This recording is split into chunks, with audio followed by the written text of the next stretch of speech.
ቅርቀት ሆነ ውጊያ ይመራ የነበረ ሰው at the same time በኤክስካቫተርስ ወርቅ የቆፈረ ይሸጥ ነበር። ሸጦ የዎቹ ጉዶች ናቸው የሚገርም። አሁንም እስከ መጨረሻው ሰዋለሁ ያለ መፈክር ጀነራል አለ። ወርቅ ንግድ ነው ያለው ነው መባል ያለበት። ቅርቀት ሆነ ውጊያ ይመራ የነበረ ሰው at the same time በኤክስካቫተርስ ወርቅ የቆፈረ ይሸጥ ነበር። ሸጦ የት አካውንት እንዳስገባ አውቃለሁ።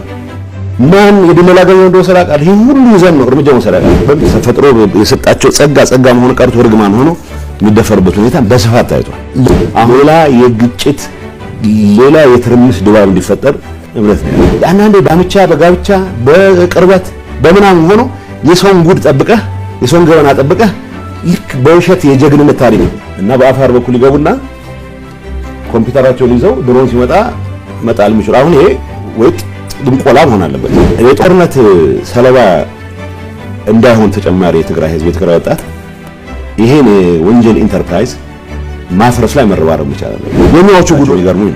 የ210,000 ሰው ስንቅ ነው ከፍለው እንደ መንግስት ማለት የመንግስት ሰራተኛ ደሞዝ አልተከፈለም ተብሎ ምናምን መከራከር የዚህ ሁሉ ሂደት የጥፋት አካል ነበር። የመፍትሄው አካል መሆን ስለምፈልግ ነው። እስከ መጨረሻው ሰዋለሁ ያለ መፈክር ጀነራል አለ። ወርቅ ንግድ ነው ያለው ነው መባል ያለበት። ቅርቀት ሆነ ውጊያ ይመራ የነበረ ሰው at the same time በኤክስካቫተርስ ወርቅ የቆፈረ ይሸጥ ነበር። ሸጦ የዎቹ ጉዶች ናቸው የሚገርም። አሁንም እስከ መጨረሻው ሰዋለሁ ያለ መፈክር ጀነራል አለ። ወርቅ ንግድ ነው ያለው ነው መባል ያለበት። ቅርቀት ሆነ ውጊያ ይመራ የነበረ ሰው at the same time በኤክስካቫተርስ ወርቅ የቆፈረ ይሸጥ ነበር። ሸጦ የት አካውንት እንዳስገባ አውቃለሁ። ማን የድለላ ገንዘብ እንደወሰደ አውቃለሁ። ይሄ ሁሉ ይዘን ነው እርምጃ መውሰድ አለብን። በሚስጥር ነው ውይይቱ መደረግ ያለበት። ነገታቸው የያዘች አውሮፕላን ከመቀለ ተነስታ ጅቡቲ እየሄደች ነው። ይሄን ሌላ ሰው ሊያወጣው አይችልም። በወጣቱ ዘንድ የሚቀነቀል የተነጣይነት አስተሳሰብ አለ። ተፈጥሮ የሰጣቸው ጸጋ መሆን ቀርቶ እርግማን ሆኖ የሚደፈርበት ሁኔታ በስፋት ታይቷል።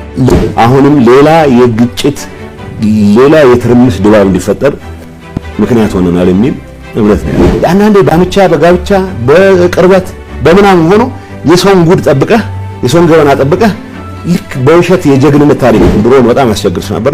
ጸረ ድሮን ስለመግዛት ስንወያይ በአንድ ሰው ነው ሃንድል የሚያደርግ። ይሄን ኤክስፐርት ከእስራኤል ነው የሚመጡት ተብሎ ነው። አንድ ደላላ ነው እንግዲህ ደብረጽዮን እናሳምኑታል ማለት ነው። ስለዚህ ቀብድ ከፍለናል 1.4 ሚሊዮን ይበል ወዘተ ይበል እና በአፋር በኩል ይገቡና ኮምፒውተራቸውን ይዘው ድሮን ሲመጣ መጣል የሚችሉ አሁን ይሄ ወይ ድንቆላ መሆን አለበት። የጦርነት ሰለባ እንዳይሆን ተጨማሪ የትግራይ ህዝብ የትግራይ ወጣት ይሄን ወንጀል ኢንተርፕራይዝ ማፍረስ ላይ መረባረብ ይቻላል። የኛዎቹ ጉዶች ናቸው የሚገርሙኝ። የ210,000 ሰው ስንቅ ነው ከፍለው እንደ መንግስት ማለት የመንግስት ሰራተኛ ደሞዝ አልተከፈለም ተብሎ ምናምን መከራከር የዚህ ሁሉ ሂደት የጥፋት አካል ነበር። የመፍትሄው አካል መሆን ስለምፈልግ ነው። አሁንም እስከ መጨረሻው ሰዋለሁ ያለ መፈክር ጀነራል አለ።